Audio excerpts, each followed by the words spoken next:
el problema más grande de la humanidad. La humanidad tiene grandes y graves problemas. El hambre, las enfermedades, los terremotos, los huracanes, las inundaciones, el calentamiento global con todas sus implicaciones y muchos más.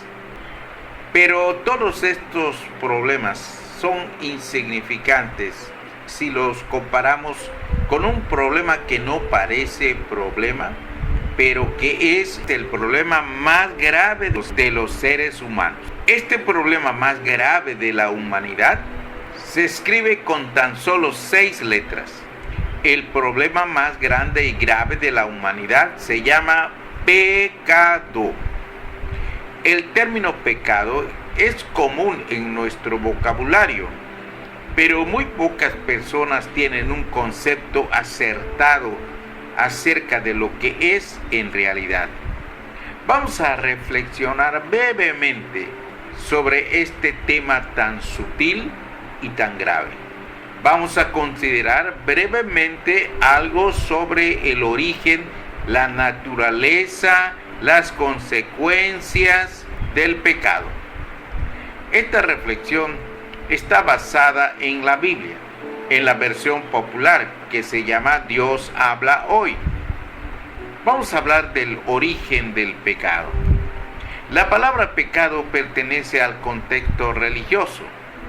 Hablemos de la naturaleza del pecado. El pecado es un problema espiritual. Podemos someter a una persona a todo tipo de estudios y análisis y el pecado no aparecerá en una radiografía, ni en una cirugía, ni en un electrocardiograma, ni en un encefalograma, ni en un ultrasonido y tampoco en la resonancia magnética. No existe ninguna vacuna contra el pecado. El pecado no puede solucionarse con mejores escuelas, ni con mejores gobernantes, ni con cambios políticos. El pecado está alojado en la parte intangible de cada ser humano.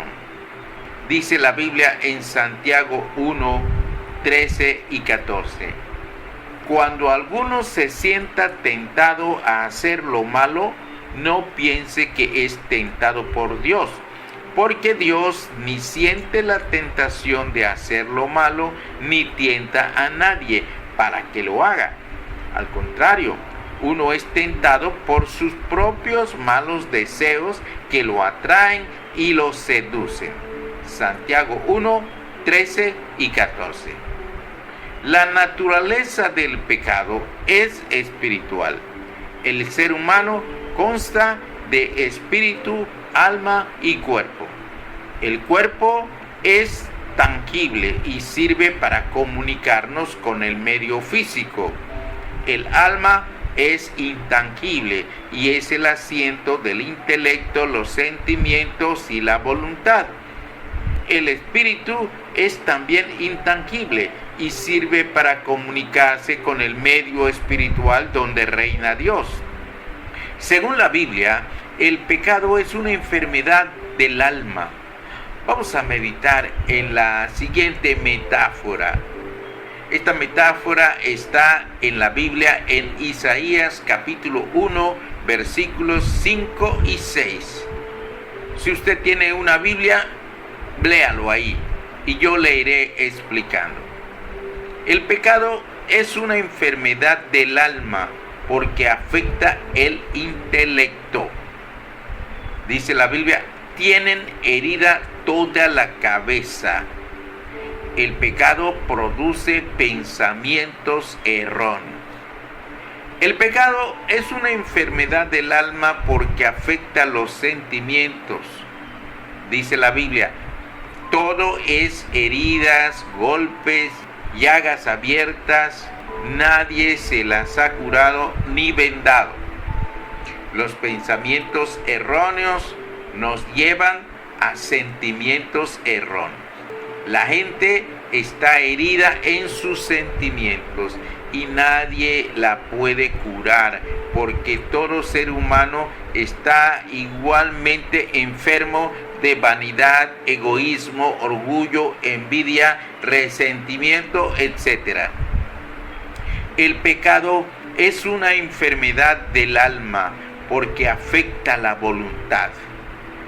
Dice la Biblia, han perdido las fuerzas por completo.